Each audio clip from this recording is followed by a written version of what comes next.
Exercise 1.3 start कर रहे हैं, class 9th number system chapter 1। और इससे पहले हमने 1.3 का इंट्रोडक्शन भी वीडियो बनाई थी, जिसमें हमने इसके बारे में सब कुछ समझाया था कि रेशनल नंबर के type, terminating rational number, non terminating but repeating rational number और irrational number, non terminating, non repeating. तो जिन्होंने अभी वो वीडियो नहीं देखी है वो पहले इस एक्सरसाइज की जो इंट्रोडक्शन वीडियो है वो जाकर देख लेंगे, आपको लिंक मिल जाएगा यहाँ पर डिस्क्रिप्शन में। और अब हम शुरू करते हैं एक्सरसाइज 1.3 क्वेश्चन नंबर 1। तो क्वेश्चन नंबर 1 बहुत ही सिंपल क्वेश्चन है, यहाँ लिखा हुआ है, आपकी बुक में पढ़ सकते हैं, आप यहाँ पर देख सकते हैं कि write the following in decimal form. इन सबको डेसिमल फॉर्म में लिखना है एक तो, and say that what kind of decimal expansion each has. इनके जो डेसिमल एक्सपेंशन है वो किस तरह के हैं। तो जैसे कि हमने बताया था कि डेसिमल एक्सपेंशन दो टाइप के होते हैं। नंबर एक टर्मिनेटिंग डेसिमल, जिसका डिवाइड करने के बाद जो टर्मिनेट हो जाए, मतलब वो रुक जाए आकर। और दूसरा क्या बताया था मैंने आपको, नॉन टर्मिनेटिंग, जिसकी डिवाइड चलते रहे, पॉइंट के बाद नंबर आते रहे और वो रिपीट हो, मगर नॉन टर्मिनेटिंग बट रिपीटिंग। तो ये चेक करना है, तो इसको हम डिवाइड करके देख लेते हैं। तो बहुत ही सिंपल क्वेश्चन है।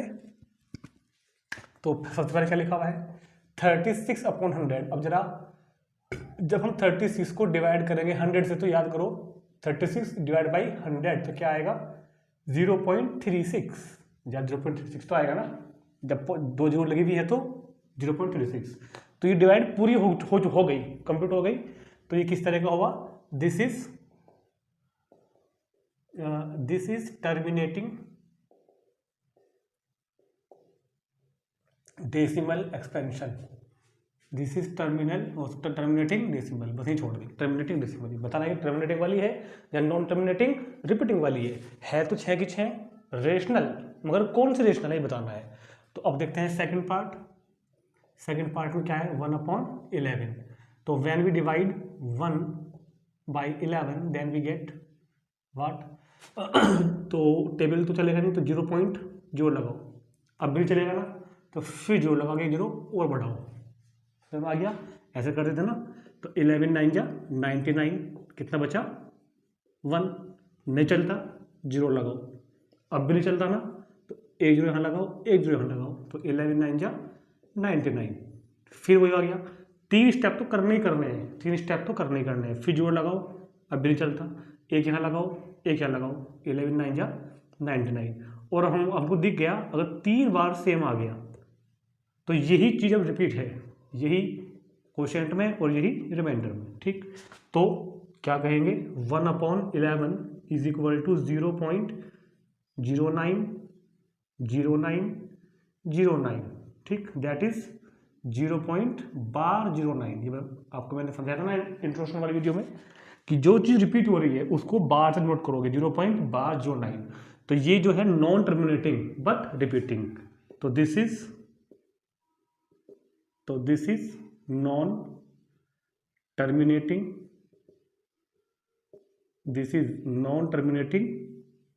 But repeating decimal.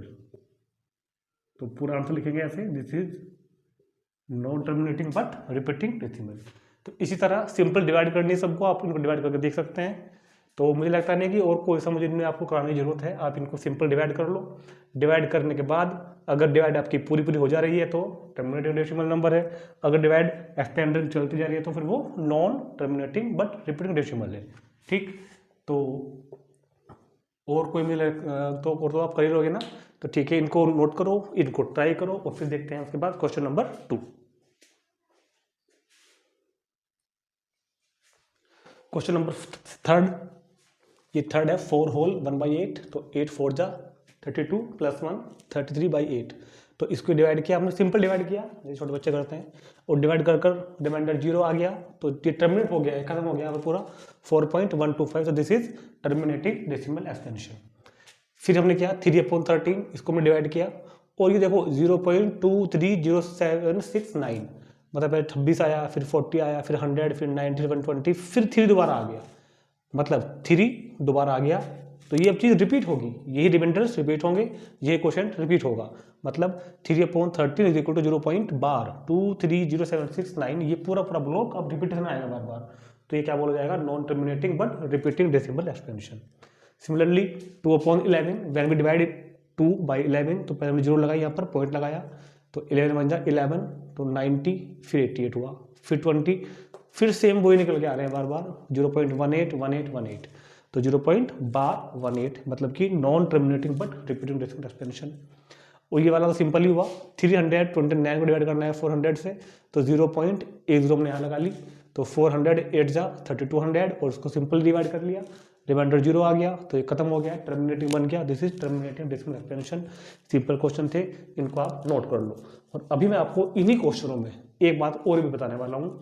ये जो हमने किया है ना, ये हमने बाकायदा डिवाइड परफॉर्म करके देखा है कि टर्मिनेटिंग डेसिमल एक्सपेंशन है या non terminating repeating decimal expansion है। तो डिवाइड करने कोई बड़ी बात नहीं होती, वो तुमने कर दिया है, लेकिन डिवाइड करने में भी टाइम लगता है हमको, ठीक है ना। तो अभी मैं आपको इनका एक शॉर्ट तरीका भी बताऊंगा, क्योंकि वो शॉर्ट तरीका नहीं है, बस वो हम ही बोल रहे हैं, वो तरीका हमारे सिलेबस में नहीं है। इनको हम बाकायदे सिर्फ देख के भी ये हम पता लगा सकते हैं कि ये टर्मिनेटिंग वाला है या फिर नॉन टर्मिनेटिंग रिपीटिंग वाला है। लेकिन जैसा क्वेश्चन में लिखा गया था, right the following decimal form, इनको फॉलोइंग को डेसिमल फॉर्म में लिखना भी था। तो अब जब डेसिमल फॉर्म में लिखना होगा तो डिवाइड करके भी देखना भी पड़ेगा फिर तो। लेकिन अगर हमसे सिर्फ ये कहे कि बताइए कि ये किस तरह के एक्सपेंशन है, टर्मिनेटिंग वाले हैं या नॉन टर्मिनेटिंग रिपीटिंग वाले हैं, तो हम सिर्फ देख के भी, बाई इंसेक्शन, सिर्फ देख के भी पता लगा सकते हैं। कैसे, मैं भी आपको तरीका बताता हूँ, इनको नोट करो। फिर मैं अभी ये क्वेश्चन आपको दोबारा कराऊंगा एक बार। अभी उसमें क्या होगा कि इसमें डिवाइड करके नहीं देखेंगे, लेकिन वो तरीका आप एग्जाम से केवल तभी लगा सकते हो जब सिर्फ आपसे ये कहा गया हो कि बताइए कि ये कैसे हैं। अगर ये भी कहा जाएगा ना कि इनका डेसिमल एक्सपेंशन लिखो भी, तो फिर आपको डिवाइड करनी ही पड़ेगी, ठीक। तो नोट करो इनको, फिर देखता हूँ, बताता हूँ आपको एक तरीका और है दूसरे वाला। तो इनको करने का जो एक तरीका और भी है, वैसे वो क्लास 10th में है, फिर मैं आपको बता रहा हूँ यहाँ पर पहले, क्योंकि पहले वो 9th भी था कुछ साल पहले उससे, कि जो भी हमारा P अपॉन Q की फॉर्म होगी, जो भी हमारे पास क्वेश्चन में P अपॉन Q की फॉर्म होगी, उसका जो डिनोमिनेटर है, denominator should be in the form of 2 की पावर m इंटू 5 की पावर n, जहाँ पर m और n क्या होंगे, नेचुरल नंबर। मतलब जो डिनोमिनेटर हो ना, जो हमारे क्वेश्चन का डिनोमिनेटर है, जो हमारे क्वेश्चन का डिनोमिनेटर है, वो इस तरह का हो, लाइक 2 की पावर 3, 5 की पावर 4, इस तरह का। 2 की पावर m, 5 की पावर n, m और क्या होंगे, नेचुरल नंबर। 2 की पावर कुछ भी हो, 5 की पावर कुछ भी हो, नेचुरल नंबर होने चाहिए। इन अदर वर्ड्स इसको हम बोलेंगे कि डिनोमिनेटर में, ये तो डिनोमिनेटर हो गया ना, डिनोमिनेटर में सिर्फ आपको 2 दिख रहा हो, और या फिर 5 दिख रहा हो, या फिर 2 और 5 दोनों ही दिख रहे हो, ये बोलेंगे। या फिर जिस भी फ्रैक्शनल में, जिस भी P अपॉन Q की फॉर्म में जो Q है, वो या तो सिर्फ 2 हो अपॉन में, सिर्फ 2 के फैक्टर्स हो, या फिर 5 के फैक्टर्स हो, 5 की फॉर्म में हो, या फिर 2 और 5 की फॉर्म में हो, तो उसको क्या, ये बातें दोनों एक ही हैं कि 2 की पावर m इंटू 5 की पावर n। और इसको हम नेचुरल नंबर नहीं कहेंगे, इसको हम यहाँ पर होल नंबर कहेंगे, क्योंकि 0 भी हो सकती है, होल नंबर कहेंगे क्योंकि 0 भी हो सकती है। मैं आपको समझाता हूँ कैसे।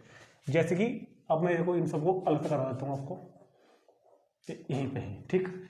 आपको 100 को देखो, अगर आप 100 के फैक्टर करो, अच्छा हाँ, उससे पहले एक बात और भी है, अगर ये कट सकती है तो पहले वो काट लेना, अगर कट सकती है तो पहले काटनी है। जैसे कि 4 से कट रहा है ना, 4 9 जा, और 4 से कट रहा है तो कितना हो गया 25। तो जो डिनोमिनेटर है, क्या उसको मैं ऐसे लिख सकता हूँ 5 का स्क्वायर, देखो इस फॉर्म में आ गया, इस फॉर्म में आ गया ये। अब कहोगे 2 तो नहीं है इसमें, 5 तो है ना, भले ही ना हो, मैंने क्या कहा, या तो 2 हो या 5 हो, या 2 और 5 दोनों हो।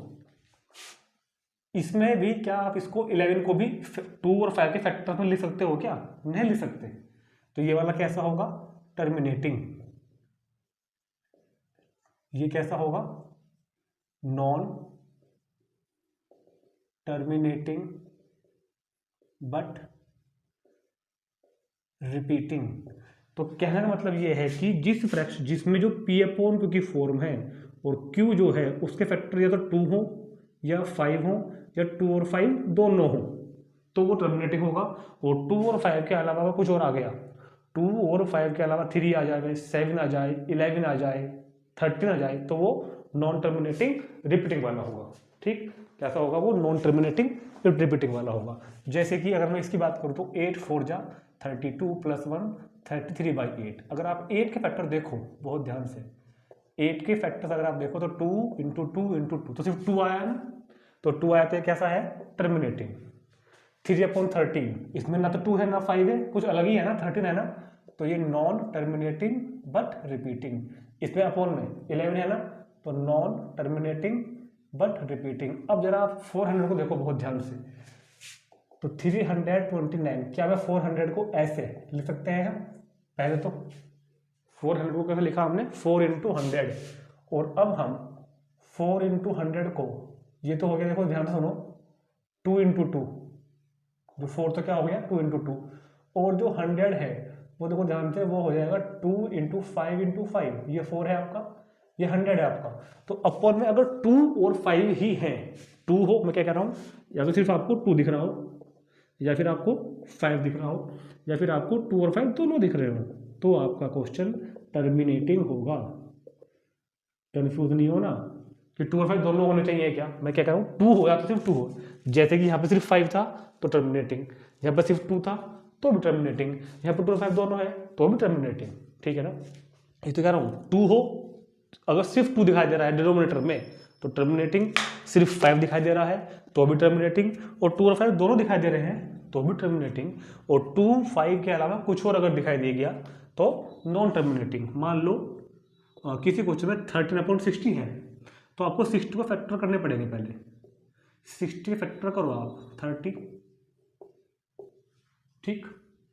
अब इस पर देखो क्या हुआ, बहुत ध्यान सुनो मेरी बात, 13/60 में क्या हुआ, 2 तो है, 5 भी है, लेकिन 3 भी तो आ गया ना, तो ये नॉन टर्मिनेटिंग बट रिपीटिंग, क्योंकि 3 आ गया इसमें।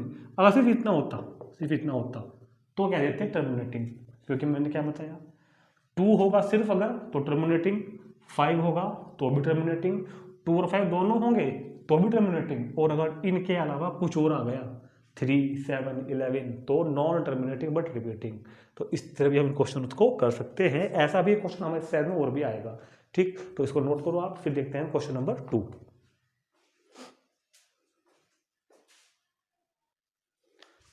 अब देखते हैं question number 2। You know that 1/7 is equal to 0.142857। तो ये इसने हमको 1/7 की वैल्यू दे रखी है non terminating but repeating form में। कैन यू प्रेडिक्ट दैट वाला डेसिमल एक्सटेंशन ऑफ, तो हमको बताना है कि इनके डेसिमल एक्सटेंशन क्या होंगे, 2/7, 3/7, 4/7, 5/7 और 6/7 के डेसिमल एक्सटेंशन क्या होंगे बताना है हमें, without actually doing the long division. और इनको हमें आंसर निकालना है, मगर लॉन्ग डिवीजन जो भी की थी मैंने वो नहीं करनी, डिवीजन नहीं करनी, बिना डिवीजन के ही, मतलब इसकी हेल्प से बताना है, ठीक। तो देखो कैसा करोगे, 2/7 है ना, तो we can write 2/7 as 2 into 1/7। अरे भाई 2/7 ये तो होता है 2 इंटू 1/7, और अब 2 इंटू 1/7 की वैल्यू ये लिखी हुई 0.142857, ये वैल्यू किसकी दी मैंने ऊपर देख के 1/7 की, और बस इसकी मल्टीप्लाई कर दो, 2 7 जा 14, 2 5 10 और 1 11, 2 8 जा 19, 16 और 1 17, 2 2 जा 4, तो 15 और 24 28, तो 285714, ये वैल्यू आ गई इसकी 285714। ऐसे ही 3/7, तो 3/7 is equal to 3 into 1/7, 3 into 1/7 ये वाला हो गया 0.142857, और मल्टीप्लाई तो आप कर लोगे, अब मल्टीप्लाई करके आएगा 0.42857 बार अपने ऊपर लगा देना, ठीक। फिर 4/7, तो 4 into 1/7, 4 into 0.142857 is equal to, इसकी मल्टीप्लाई करके आएगा 0.571428। देखो सिंपल मल्टीप्लाई करनी है, कोई खास बात नहीं है, कभी आप कहोगे मल्टीप्लाई नहीं किया डायरेक्ट लिख दिया। 5 इंटू 1/7, तो 5 इंटू 0.142857, ये अपना सोल्व कर लेना चाहे तो। 6 इंटू 1/7, तो 6 इंटू यहाँ पे दो 0.142857, ठीक। चलो मैं लिख दे रहा हूँ 0.714285, 0.714285 और 0.85 7142। ठीक, तो ये हमने क्वेश्चन कंप्लीट कर लिया है। वैसे तो देखो इससे क्वेश्चन आते तो नहीं है, लेकिन जब दिए हुए तो करने पड़ेंगे। नोट करो उसको, फिर देते हैं क्वेश्चन नंबर 3 4। ये इंपॉर्टेंट क्वेश्चन है बहुत, इनको नोट करो पहले, फिर देखते हैं next question. Question number 3, express the following the form of P upon Q where P and Q are integers. मतलब इसको, ये देखो नॉन टर्मिनेटिंग रिपीटिंग वाला है, इसको P अपॉन Q की फॉर्म में कन्वर्ट करना है। और इस तरह के 2-3 क्वेश्चन हमारे पास यहाँ पे हैं। और हमने ना ऐसे क्वेश्चन एग्जाम्पल भी कराए थे आपको, इससे जो पहले वाली वीडियो में हमने की थी इंट्रोडक्शन वाली, उसमें मैंने आपको एग्जाम्पल कराए हैं। और इन क्वेश्चन को करना एक बहुत ही आसान सा सिंपल तरीका मैंने आपको बताया था, वहाँ भी एक बार जाकर देख लेंगे। और यहाँ भी मैं आपको इनको करना तरीका समझाने वाला हूँ, तो बहुत ध्यान से देखना है, क्योंकि इस तरह के क्वेश्चन अक्सर एग्जाम में आ जाते हैं। तो किस तरह से हम इन क्वेश्चन को सोल्व करेंगे देखते हैं ध्यान से। तो 0.6, तो सबसे पहले आप इसको x मान लेंगे, let x is equal to 0.6। Bar मतलब ये चीज़ रिपीट है, 0.6666, कम से कम 3 बार 4 बार इसको हम लिख लेते हैं 0.6। अब जो चीज़ रिपीट है, जितनी रिपीट है उतनी ही बार हमको 10 है। अगर मैंने आपको बताया था कि अगर एक डिजिट रिपीट है तो मल्टीप्लाई 10 से करनी है, अगर 2 डिजिट रिपीट है तो मल्टीप्लाई 100 से करनी है। ये मैंने आपको सबको समझाया हुआ है इससे पहले वीडियो में, कि अगर एक डिजिट रिपीट हो रही है तो मल्टीप्लाई 10 से होगी, 2 डिजिट रिपीट हो रही है तो मल्टीप्लाई 100 से होगी। तो फिलहाल multiply by 10, multiply by 10 on both sides, multiply by 10 on both sides. तो क्या हो जाएगा, 10x इज इक्वल टू, जब 10 से मल्टीप्लाई करोगे तो पॉइंट इधर किधर जाएगा, ये वाला 6.666। ठीक, ये हमने क्या किया, इसको 10 से मल्टीप्लाई कर दिया। अब यहाँ आने के बाद याद करो आपको क्या तरीका बताया गया था। यहाँ पर आने के बाद 10x इज इक्वल टू, इसको बोलते हैं इंटीग्रल पार्ट, और इस पॉइंट के बाद कैसे बोलते हैं नॉन इंटीग्रल पार्ट। इनको हम दोनों को लिख देंगे अलग अलग। Integral part 6 plus non integral part कौन हो जाएगा 0.666। इंटीग्रल पार्ट कौन है यहाँ पर 6, और नॉन इंटीग्रल पार्ट है 0.666। मतलब अगर इसको आप वापस सम करोगे तो ये तो निकल के आएगा ना। तो हमने इसको इस तरह लिख दिया 6 प्लस 0.666। ठीक, अब ये चीज़ देखो बड़े ध्यान से, ये बन गई क्या, यस बिल्कुल बन गई। तो इसको नाम देते हैं फर्स्ट। तो 10x is equal to 6 plus, इसकी जगह क्या रख देंगे वहाँ से उठा करके हम x। ये हमने कहाँ से लिया, फ्रॉम इक्वेशन फर्स्ट से। इसकी वैल्यू ऐसा आ गई ना यहाँ पे। अब इसे इसको भेज दो, तो 10x minus x is equal to 6, 10 minus x 9x is equal to 6। तो x इज इक्वल टू 6/9। इसको डिवाइड करो, 3 2 6, 3 3 9। तो x की वैल्यू कितनी हो गई 2/3। तो मतलब कहना है क्या हुआ कि x की वैल्यू अपने यहाँ पर ये सपोज की थी 0.6 इज इक्वल टू कितना हो गया 2/3। तो हमने 0.6 को P/Q की फॉर्म में कन्वर्ट कर दिया है। तो इस तरह हम 0.2 हो, 0.3 हो, 0.4 हो, 0.78 कुछ भी हो, एक डिजिट का, तो ये तरीका होगा इसको P/Q की फॉर्म में कन्वर्ट करने का। नोट करो उसको। सेकेंड पार्ट 0.4 बार 7। इस बार जो बार है वो सिर्फ 7 के ऊपर, मतलब रिपीट कौन होगा, सिर्फ 7 रिपीट होगा, 4 रिपीट नहीं होगा इस बार। तो x इज इक्वल टू 0.477। तो रिपीट कौन होगा, जिसके ऊपर बार लगा हुआ है, सिर्फ वही रिपीट होगा। ठीक, अच्छा इन क्वेश्चनों के लिए ना मैंने एक शॉर्ट तरीका भी करने का, डायरेक्ट, बहुत जल्दी हो जाता है काम। इस तरह क्वेश्चंस को डायरेक्ट सोल्व करने के लिए भी एक तरीका है, और मैंने उसके ऊपर भी वीडियो बनाई हुई है।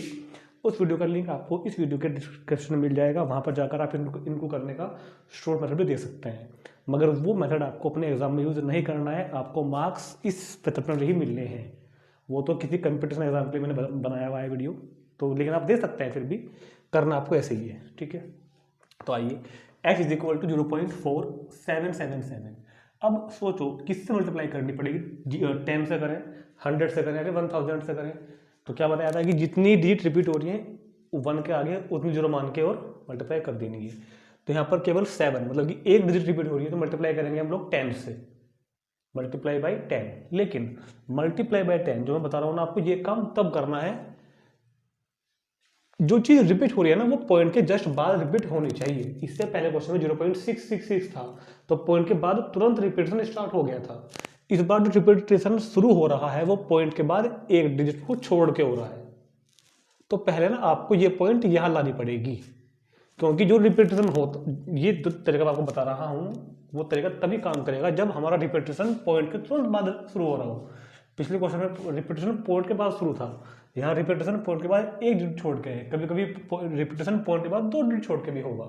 तो पहले आपको पॉइंट को यहाँ शिफ्ट करनी पड़ेगी, उसके बाद जो मेथड है वो काम करेगा हमारा। तो ये पॉइंट यहाँ कैसे आएगी, तो उसके लिए होगा multiply by 10 on both side. तो ये जो multiply by 10 on both side हम कर रहे हैं ना, ये हम इसलिए नहीं कर रहे कि एक डिजिट रिपीट हो रही है, ये तो हम इसलिए कर रहे हैं कि मुझको पॉइंट को पहले यहां लाना है। 10x इज इक्वल टू, अब ये बन गया 4.777। ठीक, अब ये क्या बन गया 4.77777। ठीक, अब जो तरीका है अब लगाएंगे, क्योंकि अब हमारा रिपीटेशन पॉइंट के बाद शुरू हो गया है एकदम से। अब अगेन मल्टीप्लाई बाय 10, अब ये 10 मल्टीप्लाई क्यों कर रहे हैं, जो हमारा मेथड है उसके लिए अगेन। अच्छा, क्वेश्चन करने तरीके और भी हैं। ठीक, ये मैं समझ रहा कि सिर्फ यही तरीका है, और तरीके से क्वेश्चन हो सकता है, तो लेकिन ये तरीका सबसे ज़्यादा अच्छा है, इसलिए इसको कह रहा हूँ। Again multiply by 10, multiply by 10 करोगे फिर से तो 100x इज इक्वल टू 4। अभी पॉइंट यहाँ पहुँच गया 47.777। कि ये तरीका आपका हर क्वेश्चन में काम करेगा, जो मैंने बताया हुआ है आपको। तरीके और भी है करने के, मैं इसको यहीं कहीं भी कर सकता था, इसको यहीं कहीं, इसका जो यहाँ पर, लेकिन उसमें कुछ ना कुछ ध्यान रखना पड़ता है। तो 100x, अब क्या बताया था मैंने आपको, फ्रैक्शनल पार्ट अलग करो, सॉरी फ्रैक्शनल पार्ट कर रहा हूँ, इंटीग्रल पार्ट अलग करो, और नॉन इंटीग्रल पार्ट को मैंने अलग कर दिया। 47 अलग और 0.7777 अलग। अब मुझको इस इक्वेशन का यूज, इसका यूज यहाँ करना है। तो लेकिन यहाँ पर तो क्या बना हुआ है 0.777, यहाँ पर क्या है 4.777। तो जैसे कि मैंने आपको एग्जाम्पल्स भी कराए थे इसके, इससे इतनी संख्या उधार लगे यहाँ दे दो, 47 से 4 उधार ले लो, तो क्या रह गया 43, 4 को यहाँ भेज दो, 4.7, बात तो एक ही होगी ना आपकी, ये चीज़ सेम ही है।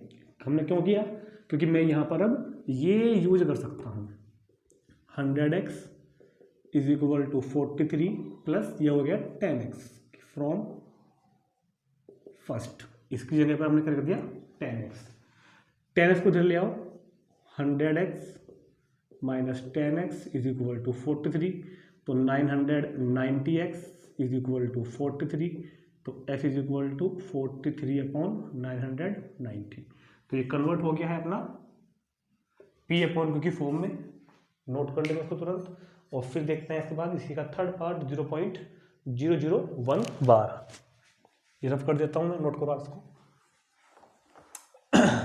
तो इसको करने के तरीके और भी हैं, मैं इसको डायरेक्ट 100 से मल्टीप्लाई करके भी कर सकता था, लेकिन फिर वही बात होगी ना कि तरीका चेंज हो जाएगा। मैं तरीका एक ही चाहता हूँ कि तरीका एक रहे हर क्वेश्चन में, क्योंकि मैंने एग्जाम्पल भी ऐसे कराए थे और ये वैसे करा रहा हूँ।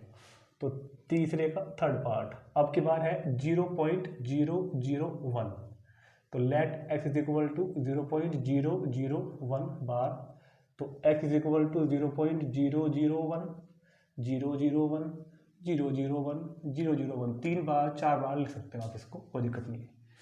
इस बार किससे मल्टीप्लाई करेंगे, तो पहले तो आप ये देखो कि जो रिपीटेशन है वो पॉइंट के जस्ट बाद स्टार्ट हो रही है, बिल्कुल बिल्कुल हो रही है, पॉइंट के तुरंत बाद 001 फिर 001 फिर 001, ठीक है ना। तो इस बार मल्टीप्लाई किससे करेंगे 1000 से, क्योंकि 3 डिजिट रिपीट हो रही है, तो multiply by 1000।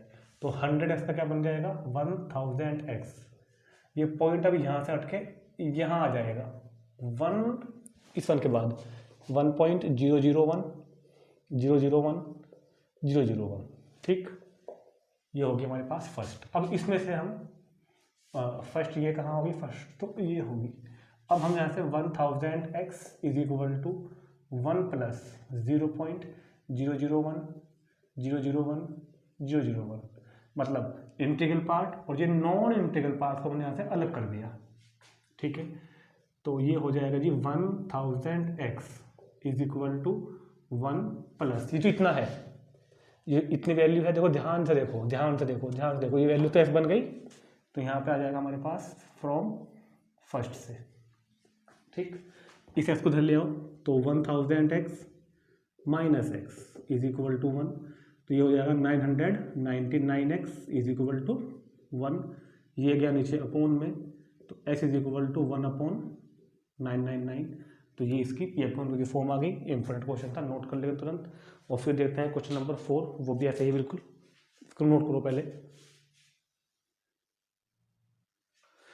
Now we start question number 4, पढ़ते हैं। Express 0.99999 in the form p upon q। 0.9999 को p अपॉन q फॉर्म में कन्वर्ट करना है पहले, तो फिर आगे भी लिखा गया कुछ, are you surprise by your answer, कि क्या हम अपने आंसर सरप्राइज है, तो ये बताना है कि है या नहीं, सरप्राइज है या नहीं। And with your teacher and classmate discuss with the sorry why the answer make sense, कि आंसर की सेंस क्यों बन रही है वही बताना है हमको। चलो पहले तो पी अपॉन क्यू फॉर्म में कन्वर्ट कर देते हैं, जिस तरह तीसरा फर्स्ट पार्ट किया था ना 0.666 वाला, ऐसे इसको करेंगे हम 0.999 को, क्योंकि एक डिजिट रिपीट हो रही है तो multiply by 10 on both side, तो 10s is equal two point यहाँ पहुँच गया तो 9.999, ठीक, ये फर्स्ट हो गया। अब हम लोग क्या करते हैं, 10s is equal to integral part अलग और जो नॉन इंटीग्रल पार्ट है वो हमने यहाँ से अलग कर लिया, ठीक, सिंपल। अब now 10s is equal to 9 plus जो इतना है 0.99999 0.9999, देखो ध्यान से, ये तो x ही बन गया, ये तो x ही बन गया ना, कहाँ से आया, फ्रॉम फर्स्ट, इस वाले को इधर ले जाओ, तो 10x minus x is equal to 9, तो 9x इज इक्वल टू 9, ये 9 गया अपोन में, तो 9/9 मतलब कि 1, तो कहने का मतलब x की वैल्यू 1 आ गई, मतलब जो 0.99999 था, जो 0.9999 था वो इक्वल किसके आ गया, 1 के। तो इसकी फॉर्म कहीं ना कहीं 1/1 कह सकते हैं हम, मतलब ये p अपॉन, क्योंकि फॉर्म में मैंने इसको ला दिया। ये तो मेरा क्वेश्चन पहला पूरा हो गया, convert into the form p upon q। And अभी क्या कर रहा है, are you surprise your answer, yes we are surprise by answer. क्यों भाई, जो 0.99999 था ना, और ये किसके को लिख दिया हमने, 1 के, तो क्या 0.99999 1 के इक्वल होता है, नहीं होता, बिल्कुल भी नहीं होता, तो इक्वल तो आ गया, तो इसलिए हम अपने आंसर से सरप्राइज्ड हैं। तो उस बात का आंसर क्या है, यस, हम अपने आंसर से सरप्राइज्ड हैं। अब इसका डिस्कशन क्या होगा, इससे भी इसका पूछा है कि with your teacher and class में डिस्कस, इसको डिस्कस करो।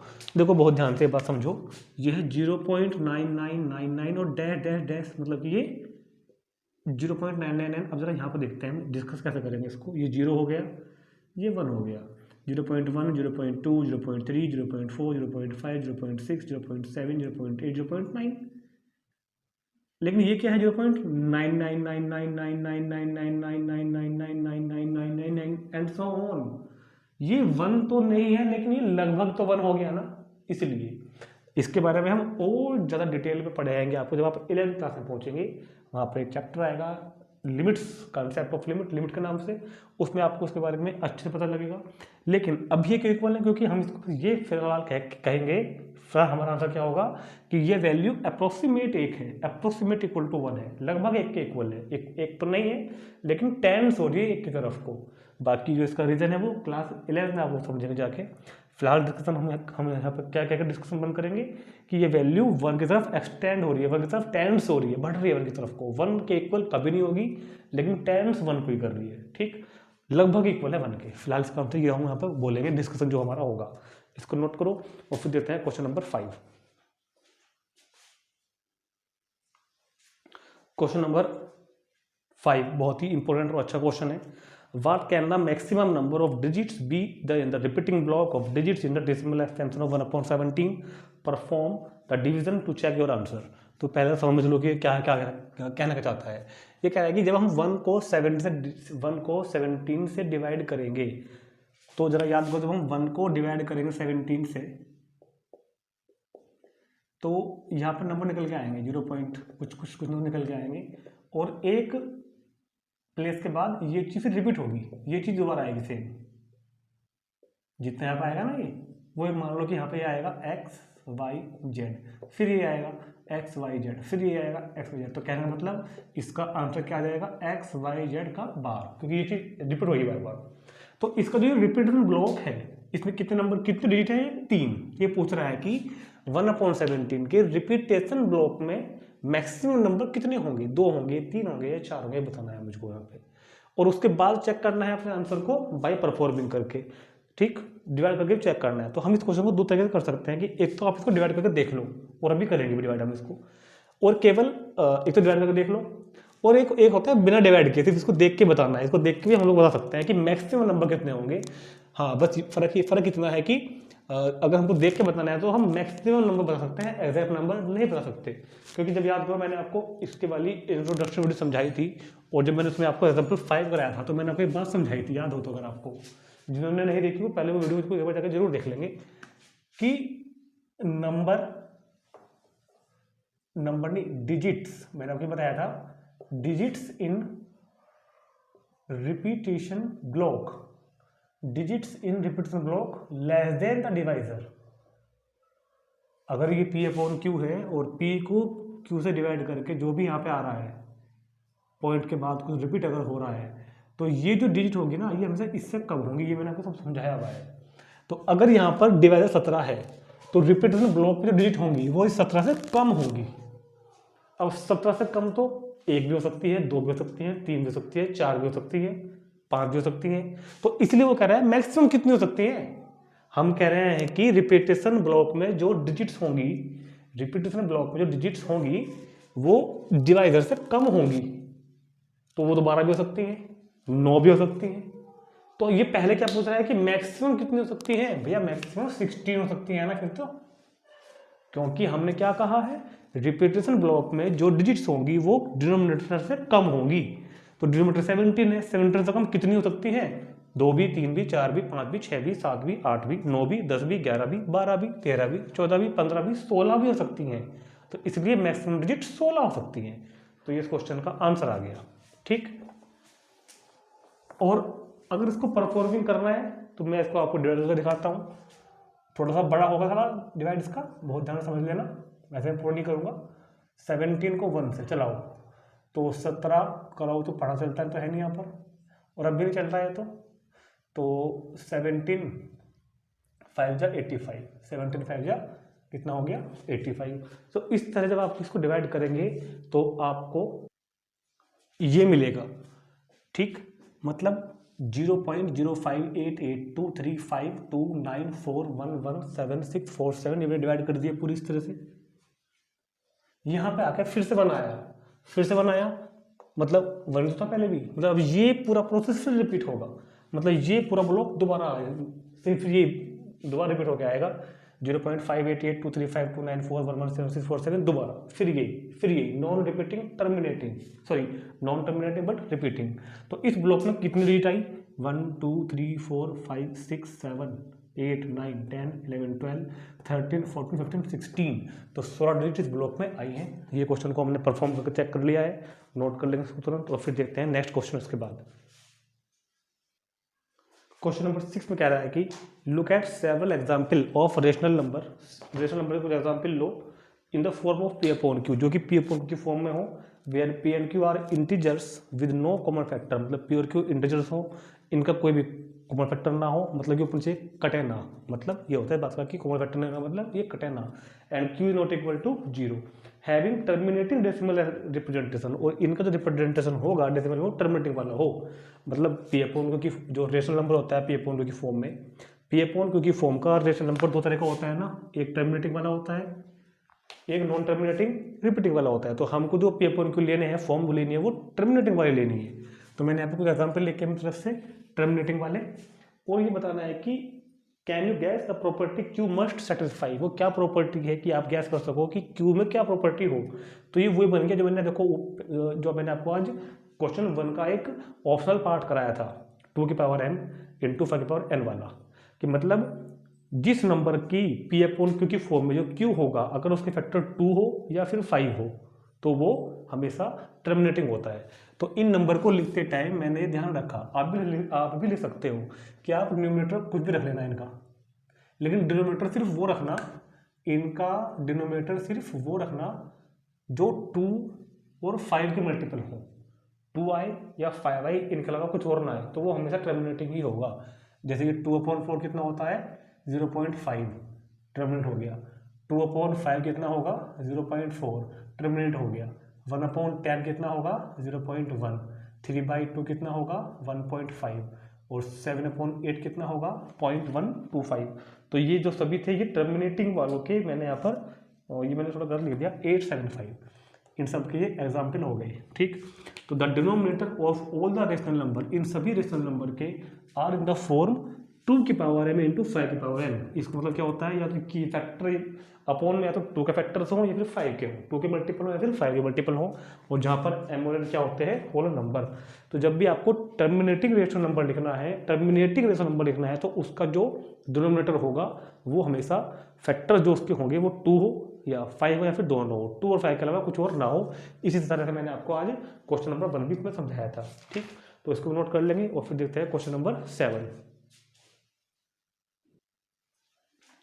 Question number 7, write 3 number whose decimal expansion are non terminating non recurring. Non recurring मतलब नॉन रिपीटिंग, तो मतलब हमको इर्रेशनल नंबर लिखने हैं। Non repeating non terminating means होता है इर्रेशनल नंबर। तो नॉन रिपीटिंग हो, अगर ना तो रिपीट हो ना टर्मिनेट हो, तो कुछ भी लिख दो यार, क्या दिक्कत है। नॉन टर्मिनेटिंग नॉन रिपीटिंग, तो 0.120 1200 120000, तो देखो ना तो ये टर्मिनेट हो रहे हैं ना ही इनको रिपीट हो रहा है, तो ये नॉन टर्मिनेटिंग नॉन रिपीटिंग है। एक और कुछ लिख दो 0.87 87 7 8777 8777777, non terminating non repeating dash जोड़ लगा देना। एक आप लिख दो 3.142856183, ओ माय गॉड 342811097, कुछ भी जो भी मन में आया आपके वो आप नंबर यहाँ पर लिख सकते हो। ठीक, तो नॉन टर्मिनेटिंग नॉन रिपीटिंग में हमको क्या लिखने थे यहाँ पर इर्रेशनल नंबर, मतलब कुछ भी लिख सकते हो आप, इनको तो यही लिखना है कुछ भी, बस वो रिपीट ना हो टर्मिनेट ना हो। टर्मिनेट मतलब आपको डैश डैश डैश लगाने हैं, और कोई भी पैटर्न ना हो, कुछ भी लिख दो जो मन में आता चले जाएगा, तो उसको बोलेंगे non repeating non terminating number. ऐसे क्वेश्चन नंबर 8 होगा, फिर 9 होगा। 8 में क्या कह रहा है पढ़ो, क्वेश्चन नंबर 8 में कहता है कि find 3 different irrational number between this and this. 5/7 and 9/11 के बीच 3 डिफरेंट इर्रेशनल नंबर फाइंड करने हैं। तो पहले मैंने 5 को डिवाइड किया 7 से, 5 को डिवाइड करके आपको 7 से करोगे ना तो ये निकल के आएगा। ये कैसे आया, डिवाइड करके, इस तरह डिवाइड करते हैं ना। 5 को किससे डिवाइड किया हमने 7 से, ऐसे जब आप डिवाइड करोगे तो निकल के आएगा। ऐसे ही किसको डिवाइड किया 9 को 11 से। तो बहुत ध्यान से देखो, ये नंबर तो है 0.714285, ये नंबर है 0.81818181। मतलब आप अगर शुरू की 2 डिजिट को पकड़ो तो ये 0.71 से स्टार्ट हो रहा है, मतलब आप इसको 71 मान सकते हो 71, और 0.81 मतलब आपको 81 मान सकते हो। ये 71 है ये 81 है, मतलब ये 71 और ये 81 है। तो अब 71 और 81 के बीच में आपको कोई 3 नंबर लिखने हैं, ये है नहीं वैसे मान सकते हो। तो 71 और 81 के बीच में एक तो क्या हो गया 72, एक हो गया 73, एक हो गया 74, ये तो हो जाएंगे ना।